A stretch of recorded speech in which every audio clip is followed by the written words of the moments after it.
امام علی علیہ السلام نے فرمایا، لوگ اس چیز کے دشمن ہوتے ہیں جسے نہیں جانتے۔ انسان جس علم و فن سے واقف ہوتا ہے اسے بڑی اہمیت دیتا ہے، اور جس علم سے عاری ہوتا ہے اسے غیر اہم قرار دے کر اس کی تنقیص و مذمت کرتا ہے۔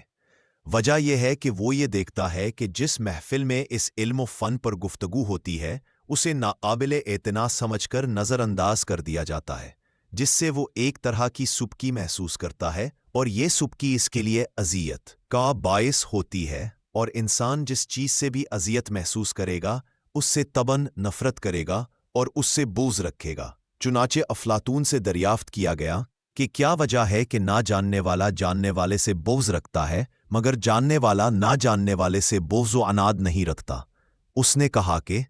چونکہ نہ جاننے والا اپنے اندر ایک نقص محسوس کرتا ہے اور یہ گمان کرتا ہے کہ جاننے والا اس کی جہالت کی بنا پر اسے حقیر و پست سمجھتا ہوگا، جس سے متاثر ہو کر وہ اس سے بغض رکھتا ہے، اور جاننے والا چونکہ جہالت کے نقص سے بری ہوتا ہے اس لیے وہ یہ تصور نہیں کرتا کہ نہ جاننے والا اسے حقیر سمجھتا ہوگا،